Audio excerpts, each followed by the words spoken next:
Hello students, मैं AD Nalanda academy के YouTube channel से आप सभी का स्वागत करता हूं।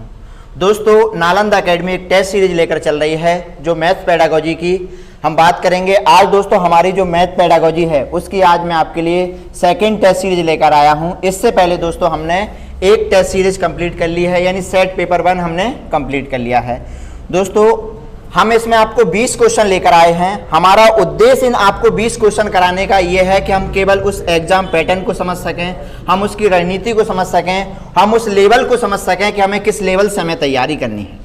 दोस्तों अगर हमें मध्य प्रदेश टेट क्वालिफाई करना है या फिर हम इससे रिलेटेड कुछ टेट की हम बात करें, जैसे सेंट्रल टेट की हम बात करें या हम राजस्थान टेट की हम बात करें, ठीक है, जो भी स्टूडेंट मुझसे जुड़े हुए हैं, चाहे जो कानपुर से हैं, इलाहाबाद से हैं, लखनऊ से हैं, चाहे राजस्थान से हैं, दिल्ली से हैं, तो दोस्तों ये जो टेस्ट सीरीज है यानी आपके सीटेट में और मध्य प्रदेश में और राजस्थान में सभी टेटों के लिए है, क्योंकि इसमें हम बात करेंगे दोस्तों पेडागोजी के ऊपर।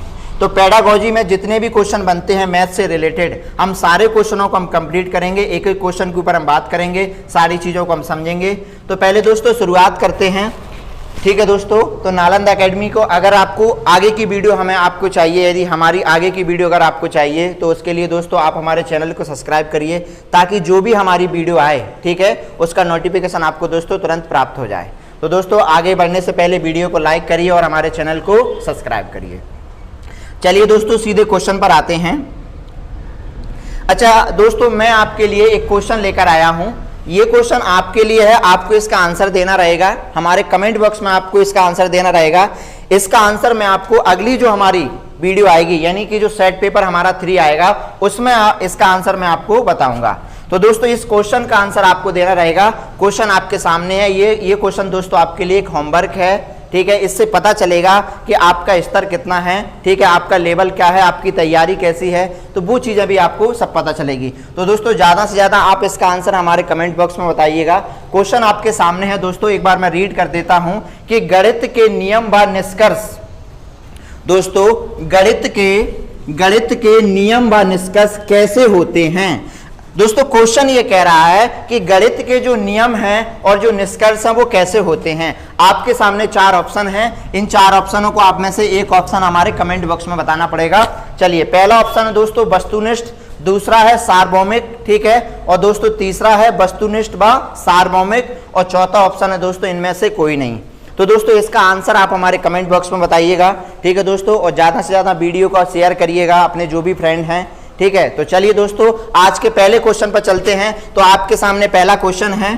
चलिए दोस्तों, आप दोस्तों इन क्वेश्चन का आंसर पहले आप खुद से देने का प्रयास करिएगा, ठीक है। इससे आपको पता चलेगा कि आपका स्तर कितना है, जो भी कमियां हैं, ठीक है, आपके अंदर। अगर आपको लगता है कि सर इस चीज में हमें ये प्रॉब्लम है, तो आप हमारे कमेंट बॉक्स में बताइए, उसका हम सॉल्यूशन करेंगे।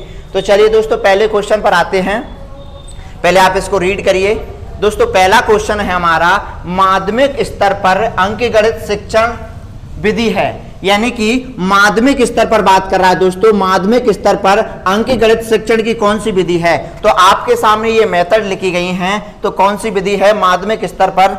तो दोस्तों हम रीड करते हैं। पहला हमारा ऑप्शन है प्रयोगिक, ठीक है दोस्तों, पहला कौन सा है, प्रयोगिक विधि, ठीक है, प्रयोगिक विधि, और दूसरा है दोस्तों विश्लेषण व संश्लेषण विधि, और तीसरा ऑप्शन है दोस्तों आगमन विधि, और चौथा है दोस्तों उपयुक्त सभी।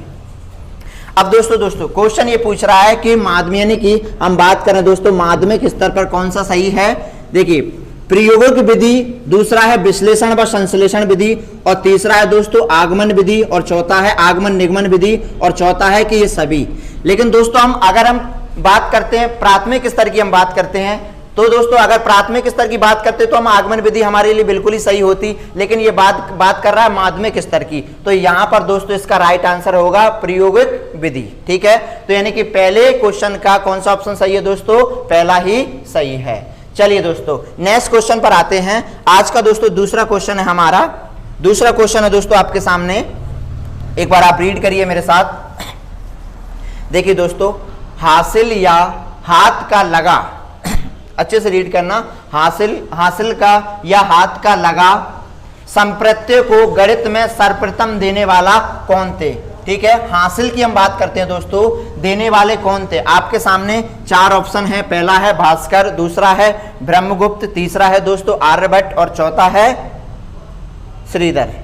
ठीक है, चलिए दोस्तों, तो कौन सा ऑप्शन है दोस्तों? तो ये फैक्ट दोस्तों आपके मध्य प्रदेश, और हम बात करते हैं रीट, इसमें ज्यादा पूछे जाते हैं ऐसे क्वेश्चन। तो दोस्तों इसका क्या है, इसका सीधा फैक्ट है, इसको देने वाले थे कौन? श्रीधर। ठीक है, तो ये चीजें तो दोस्तों आपको याद होना चाहिए, आप इसके लिए हमारी पहली वीडियो देख सकते हैं।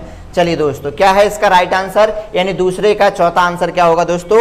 राइट आंसर है। चलिए दोस्तों तीसरे क्वेश्चन पर चलते हैं। तीसरा क्वेश्चन है आज का हमारा, देखिए दोस्तों,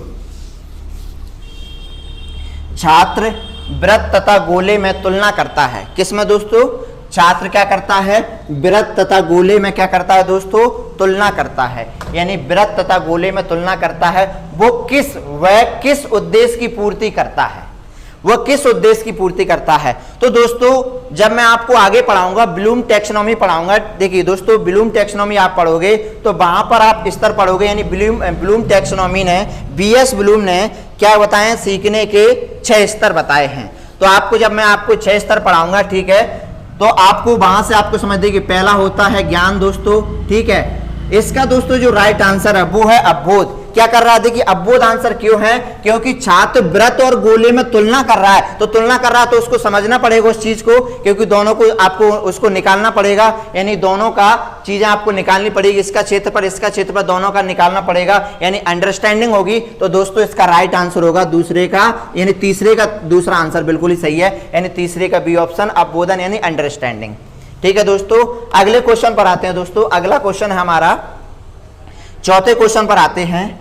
चौथा क्वेश्चन कह रहा है दोस्तों, एक अध्यापक गणित शिक्षण में अवरोही क्रम का अनुसरण कर रहा है। क्या कर रहा है दोस्तों?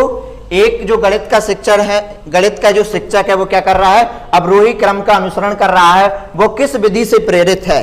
तो दोस्तों वो किस विधि से प्रेरित है? पहली है प्रयोगशाला विधि, दूसरी है आगमन विधि। देखिए दोस्तों, अनुसरण कर रहा है, प्रयोगशाला में क्या होता है? हमें एक्सपेरिमेंट हमें करना पड़ता है, प्रयोग करना पड़ता है। आगमन विधि में क्या होता है? आगमन विधि एग्जाम्पल से नियम की तरफ चलती है, यानी ये उदाहरण से नियम की बात करती है।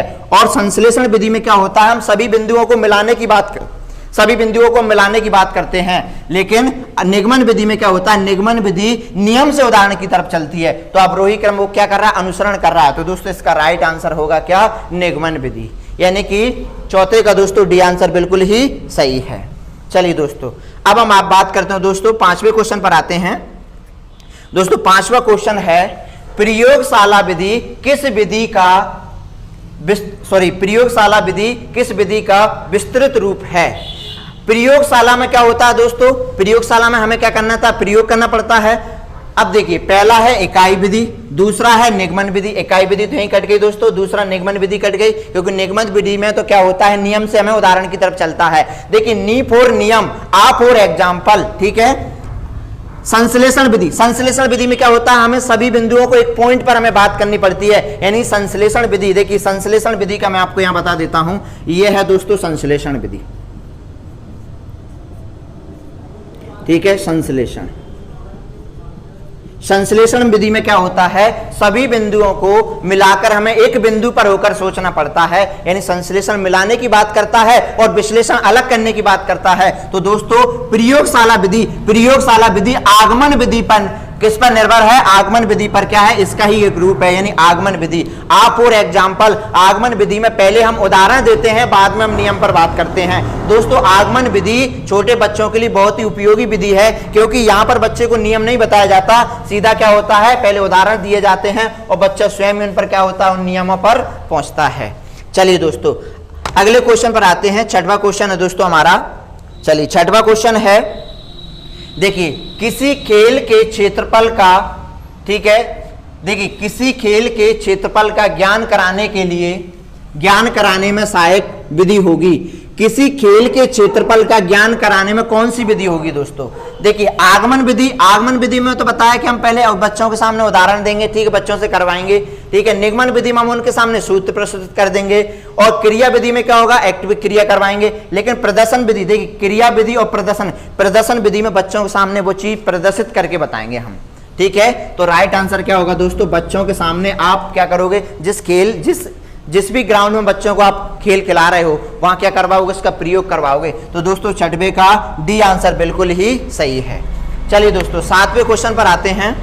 7वां क्वेश्चन है दोस्तों हमारा, देखिए किसी वृत्त की परिधि व व्यास में संबंध स्थापित करना, इसमें कौन सी विधि सहायक होगी। एक बार दोबारा से आप क्वेश्चन को रीड कर लीजिए। किसी वृत्त की परिधि व व्यास में संबंध स्थापित करना, इनमें से कौन सी विधि सहायक होगी। अच्छा बताइए दोस्तों, इनमें से कौन सी विधि होगी। देखिए सबसे पहले आपको संबंध स्थापित करना है वृत्त की परिधि और व्यास में, तो पहले आपको वृत्त और उसकी परिधि तो आपको निकालनी पड़ेगी ना। तो पहले आपको क्या करना पड़ेगा, तो पहले दोस्तों आपको क्या करना पड़ेगा। देखिए संश्लेषण विधि क्या कहती है, संश्लेषण में तो क्या होता है, हम सभी चीजों को एक बिंदु पर होकर सोचते हैं, लेकिन हम बात करते हैं दोस्तों प्रयोगात्मक में। अरे पहले आपको प्रयोग करके तो दिखाना पड़ेगा बच्चों को।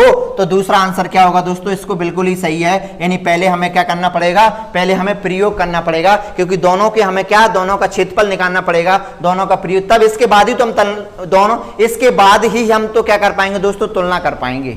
ठीक है, चलिए अगले पॉइंट पर आते हैं दोस्तों, यानी 7वें का दोस्तों बी आंसर है। ठीक है, प्रयोगात्मक विधि। ठीक है दोस्तों, कौन सा है, प्रयोगात्मक विधि। चलिए 8वें क्वेश्चन पर आते हैं, एक बार आप रीड करिए। ठीक है दोस्तों, 8वां क्वेश्चन है दोस्तों, आप वीडियो को रोककर एक बार खुद से इसका आंसर देने का प्रयास करिएगा, और आप इसके वीडियो के कमेंट बॉक्स में बताना कि सर मेरे 20 में से कितने सही निकले, तो उससे पता चलेगा कि आपका स्तर कितना है। ठीक है, ताकि हम और प्रयास करेंगे, जो भी कमियां हैं वो भी बताइए। देखिए 8वां क्वेश्चन कह रहा है गणित विषय की पाठ्य पुस्तक। देखिए महत्वपूर्ण पॉइंट है ये, पॉइंट दोस्तों एनसीएफ से लिया गया है। ये सारे क्वेश्चन आपके पुराने एग्जाम में आ चुके हैं, यानी जो एग्जाम हुए हैं उनके क्वेश्चन मैं आपको करवा रहा हूं। गणित विषय की पाठ्य पुस्तक किस विधि पर आधारित होकर लिखी जाती है। देखिए क्वेश्चन ये कह रहा है कि गणित की जो पुस्तक है वो किस विधि पर आधारित होकर लिखी जाती है। अच्छा दोस्तों, संश्लेषण यहीं काट दो, संश्लेषण, प्रयोगात्मक, आगमन विधि। क्यों आगमन, क्यों भैया, अरे आगमन विधि में पहले बच्चों के सामने एग्जाम्पल दिए जाते हैं, फिर उनको नियम की तरफ ले जाया जाता है।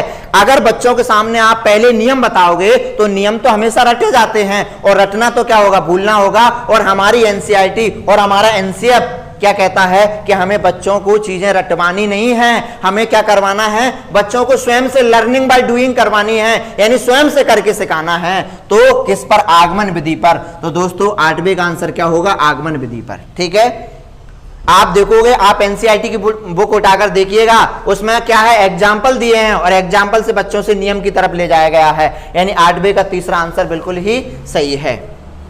चलिए दोस्तों 9वें क्वेश्चन पर आते हैं। 9वां क्वेश्चन है दोस्तों, इकाई उपागम किस शिक्षा विद्यमान ने दिया है। अच्छा ये पूछ रहा है, यूनिट लेसन प्लान पूछ रहा है दोस्तों, कुछ नहीं है, यूनिट लेसन प्लान। अरे जब मैंने आपको साइकोलॉजी में पढ़ाया हो, ठीक है, जिसने भी मेरी वीडियो देखी होगी, देखिए पंचपदीय पाठ योजना और इकाई पाठ योजना। ठीक है, तो देखिए पंचपदीय पाठ योजना किसने दी थी, हार्वर्ड ने दी थी। इकाई पाठ योजना किसने दी थी, इकाई पाठ योजना किसने दी थी, मॉरिसन ने दी थी। किसने दोस्तों, मॉरिसन ने दी थी। तो जिस भी ऑप्शन में मॉरिसन दिया है वही इसका आंसर होगा। ठीक है, कि कहां पर दिया दोस्तों, यानी डी ऑप्शन में क्या दिया है, इकाई पाठ योजना। ठीक है, तो ये सारी चीजें मैं आपको कंप्लीट करवाऊंगा आगे। चलिए तो 90 का क्या होगा दोस्तों, डी आंसर होगा।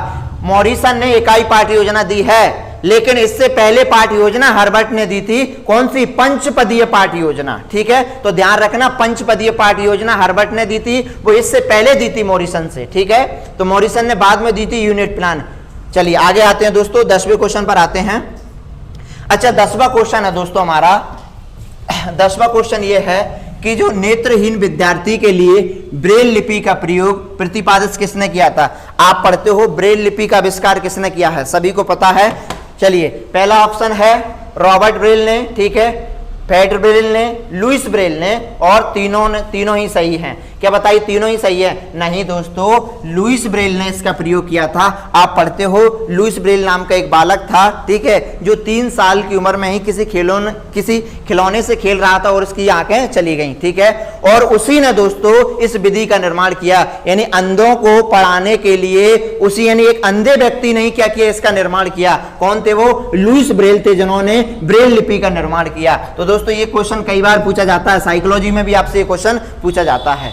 चलिए दोस्तों 11वें क्वेश्चन पर आते हैं। 11वां क्वेश्चन है दोस्तों हमारा, देखिए 11वां क्वेश्चन ये कह रहा है दोस्तों गणित सभ्यता और संस्कृति का क्या है? दर्पण है। गणित सभ्यता और संस्कृति का दर्पण है। यह कथन किसने दिया है दोस्तों? गणित सभ्यता और संस्कृति का दर्पण है। पहला है बेकन, दूसरा है हॉगबेन और लॉक और डल्टन। ठीक है, किसने दिया है दोस्तों? किसने दिया है? बेकन, हॉगबेन। ठीक है, किसने दिया है? हॉगबेन ने दिया है दोस्तों। क्या ये परिभाषा तो आपको रटनी ही पड़ेंगी। अगर आपको परिभाषा नहीं है आपके पास तो आप हमारे कमेंट बॉक्स में बताइए, हम आपको परिभाषाओं की वीडियो भी हम कंप्लीट करवा देंगे। गणित सभ्यता और संस्कृति का दर्पण है। ठीक है, हॉगबेन ने कहना है कि गणित क्या है? हमारी सभ्यता और हमारी संस्कृति का क्या है? दर्पण है। देखिए दोस्तों, बिना गणित के हम बात ही नहीं कर सकते एक अच्छे समाज की, क्योंकि गणित क्या है? गणित हमारी तर्क शक्ति को बढ़ाता है। गणित क्या करता है? गणित से हमारी तर्क शक्ति बढ़ती है। चलिए अगले क्वेश्चन पर आते हैं। 12वां क्वेश्चन है दोस्तों। 12वां क्वेश्चन ये कह रहा है, देखिए 12वां क्वेश्चन ये है, उपलब्धि परीक्षण, ठीक है, और नैदानिक परीक्षण में क्या अंतर है? देखिए उपलब्धि परीक्षण, अचीवमेंट टेस्ट और डायग्नोस्टिक टेस्ट बोलते हैं जिसको, अचीवमेंट टेस्ट और डायग्नोस्टिक टेस्ट। देखिए दोनों में क्या अंतर है? देखिए उद्देश्यों का अंतर है। वेरी गुड, बिल्कुल सही है, पॉइंट पहला ही सही कह रहा है। क्यों? देखिए अचीवमेंट टेस्ट का उद्देश्य अलग होता है और भैया नैदानिक परीक्षण का उद्देश्य बच्चे के अंदर कमियों का पता लगाना है। आप कई बार एग्जाम में पूछा गया है कि निदानात्मक परीक्षण का काम क्या है? भैया निदानात्मक परीक्षण का काम है बच्चे के अंदर कमी को ढूंढना। ठीक है, तो पहला पॉइंट क्या? उद्देश्यों का। चलिए पहला पॉइंट सही है। प्रकृति का नहीं दोस्तों, कठिनाई किस तरह का नहीं, इनमें से कोई नहीं। तो दोस्तों 12वें का क्या होगा? 12वें का पहला आंसर हो जाएगा। दोनों के उद्देश्य अलग अलग हैं। ठीक है, क्लियर हुआ? चलिए बढ़े आगे, अगले पॉइंट पर आते हैं। देखिए दोस्तों 13वां क्वेश्चन है। 13वां क्वेश्चन ये कह रहा है, सुनिए 13वां क्वेश्चन कह रहा है, मनुष्य के जीवन की गतिविधियों में, यानी मानव के जीवन की गतिविधियों में गणित का सर्वाधिक उपयोग होता है। अरे आप बताइए, आप अपने जीवन में गणित का यूज कहां करते हैं? आप खुद से आंसर दीजिए। देखिए संस्कृति में भी करते हैं, ऐसा नहीं है कि नहीं करते हैं भाई, हम कल्चर में भी इसमें यूज करते हैं, लेकिन मनोवैज्ञानिक यहां भी करते हैं। ठीक है, समाज और आर्थिक यहां भी करते हैं, आर्थिक यहां भी करते हैं। लेकिन ऑप्शन तो चारों ही सही हैं, गलत कोई सा नहीं है। लेकिन अब ये पूछ रहा है कि हम सबसे ज्यादा कहां पर करते हैं? तो दोस्तों सबसे ज्यादा करते हैं हम सामाजिक और आर्थिक में। ठीक है दोस्तों, यानी कि 13वें का कौन सा आंसर होगा? 13वें का तीसरा। चलिए आगे बढ़े दोस्तों, अगले क्वेश्चन पर आए। अगला क्वेश्चन है दोस्तों हमारा 14वां। 14वां क्वेश्चन कह रहा है दोस्तों, कौन सा कार्य अध्यापक से संबंधित नहीं है? अरे भैया नेगेटिव बताइए, अध्यापक से संबंधित कौन सा नहीं है? अध्यापक योजना बनाता है, हाँ बनाता है भैया। अध्यापक मार्गदर्शन करता है भैया। अध्यापक शिक्षण करता है भैया। चलिए चौथा, अध्यापक बजट बनाता है क्या? नहीं। क्या बताइए, अध्यापक का काम बजट बनाना है स्कूल के अंदर? नहीं भैया, अध्यापक का काम बजट बनाने का नहीं है। उसका काम क्या है? योजना बनाना, मार्गदर्शन करना और शिक्षण करना। तो भैया अब इसका राइट आंसर क्या होगा? ये 3 तो पॉजिटिव हो गए, हमको तो नेगेटिव देखना था, तो नेगेटिव आंसर क्या होगा? नेगेटिव तो यही होगा इसका आंसर। बड़े आगे, क्लियर हुआ? चलिए अगले पॉइंट पर आते हैं। यानी चीज 14वें का आंसर क्या होगा? डी। चलिए 15वें पर आते हैं दोस्तों।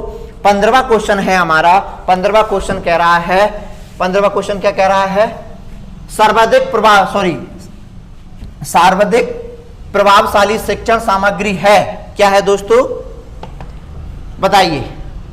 इनडायरेक्ट, अप्रत्यक्ष, ठीक है, अप्रत्यक्ष, प्रत्यक्ष अनुभव, अंडरलाइन करिए, प्रक्षेपित, ठीक है, इनमें से कोई नहीं।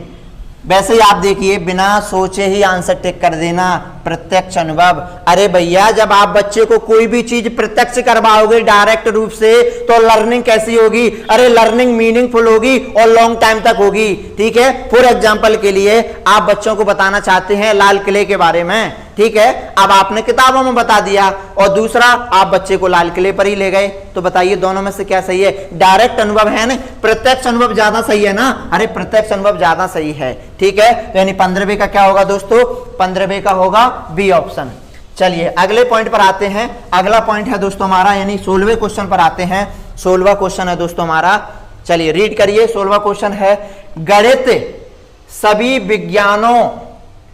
सभी, आप रीड करिए, गणित सभी विज्ञानों का द्वार क्या है, गणित सभी विज्ञानों का द्वार, ठीक है, एवं कुंजी, एवं क्या है, कुंजी है। यह कथन किसने कहा है? आपको यह बताना है कि गणित को सब विज्ञानों का द्वार, ठीक है, एवं कुंजी कहा। ये किसका है बताइए, किसका है दोस्तों? रोज बेकर ने, ठीक है, किसने कहा है? हैमिल्टन ने, ठीक है, प्लेटो ने और बर्ट्रैंड रसेल ने किसने कहा है बताइए? बताइए, इसका आंसर है रोजर बेकर ने। किसने कहा है? रोजर बेकर का यह कथन है कि गणित क्या है, द्वार एवं कुंजी है सभी विज्ञानों का। चलिए आगे पॉइंट करते हैं। 17वां क्वेश्चन है दोस्तों, वस्तुनिष्ठ परीक्षण की सर्वाधिक महत्वपूर्ण विशेषता है, क्या है बताइए? वस्तुनिष्ठ क्वेश्चन की सबसे महत्वपूर्ण विशेषता क्या है? देखिए, वस्तुनिष्ठ प्रश्न में विश्वसनीयता होती है कि नहीं होती है? भैया कोई भी चेक कर ले, आंसर जो है वही रहेगा, चारों में से एक सही होता है। विश्वसनीयता होती है, वैधता होती है, वस्तुनिष्ठता होती है, तीनों ऑप्शन सही है। भैया वस्तुनिष्ठ प्रश्न में क्या होता है? वस्तुनिष्ठ प्रश्न में क्या होता है? किसी की मानसिकता का प्रभाव नहीं पड़ता। आप जो टिक कर कर आए हो, चाहे 10 चेक करें, चाहे उसको 1000 टीचर चेक करें, आपने जो आंसर दिया है वही होगा। लेकिन क्या होता है, जो निबंधात्मक प्रश्न होते हैं, लघु उत्तरीय प्रश्न होते हैं, उस पर क्या होता है, टीचर की मानसिकता का प्रभाव पड़ता है। कोई आंसर 5 दे रहा है 10 में से, कोई 8 दे रहा है, कोई 9 दे रहा है, लेकिन वस्तुनिष्ठ आंसर में क्या होता है, जो फिक्स है वही रहता है। तो उसके अंदर विश्वसनीयता भी होती है, वैधता भी होती है और वस्तुनिष्ठता भी होती है। यानी इसका आंसर क्या होगा? इसका आंसर डी है। यानी 17वें का आंसर क्या होगा? ऑल ऑफ दीज, ठीक है। चलिए 18वें क्वेश्चन पर आते हैं। 18वां क्वेश्चन है दोस्तों, गणित के अध्ययन से, देखिए अच्छे से रीड करिए, गणित के अध्ययन से एक बच्चे में किस गुण का विकास होता है बताइए? दोबारा से, गणित के अध्ययन से बच्चे में किस गुण का विकास होता है? अरे मैं तो आपसे कहता हूं, आप गणित पढ़ते हैं तो आपके अंदर किस किस का विकास होता है? क्या बताइए, क्या आपका आत्मविश्वास नहीं बढ़ता है कि नहीं बढ़ता? हाँ बढ़ता है, यानी पहला ऑप्शन चाहिए। क्या बताइए, आपकी तार्किक सोच बढ़ती है कि नहीं बढ़ती? हाँ बढ़ती है। दूसरा बताइए, क्या विश्लेषण सोच बढ़ती है? हाँ बढ़ती है, यानी तीनों ऑप्शन सही है। तो अब बचा कौन सा? डी। तो फिर क्या होगा? ऑल ऑफ दीज, यानी कि 18वें का क्या है? डी ऑप्शन होगा। बढ़े आगे, चलिए 19वें क्वेश्चन पर आते हैं। 19वां क्वेश्चन है दोस्तों हमारा, सामान्य से, बहुत महत्वपूर्ण चीज है, सामान्य से विशिष्ट का सिद्धांत निम्न में से किसमें प्रयोग किया जाता है? सामान्य से विशिष्ट, सामान्य का मतलब होता है जो जनरल, ठीक है, विशिष्ट मतलब विशेष।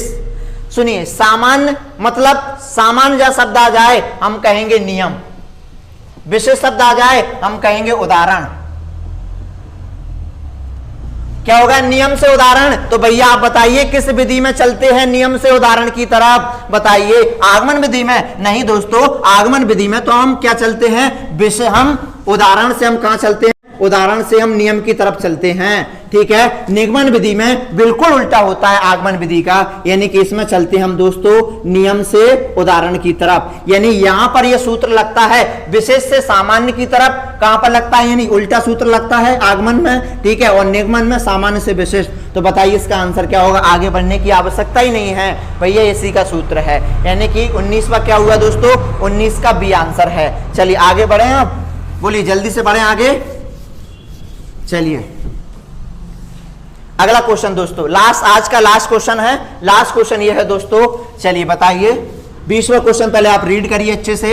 चलिए क्वेश्चन रीड करिए, गणित में किस विधि में हम प्राय सूत्र तथा नियमों की सहायता लेते हैं? अरे बताइए, गणित में हम सबसे ज्यादा किस में हम सूत्र और नियमों की सहायता लेते हैं? संश्लेषण में? नहीं दोस्तों, संश्लेषण में नहीं। बताइए, विश्लेषण में? नहीं, ठीक है। आगमन में? नहीं। बचा कौन सा? निगमन। तो नी फॉर नियम कैसे याद रखोगे? नी फॉर नियम और आ फॉर एग्जाम्पल। अगर आगमन आ जाए तो एग्जाम्पल यानी उदाहरण, और नियम अगर निगमन आ जाए तो यानी नियम। यहां पर दोस्तों सूत्र चलते हैं, निगमन विधि में सूत्रों का प्रयोग किया जाता है। तो दोस्तों 20वें का आंसर क्या है? डी, ठीक है।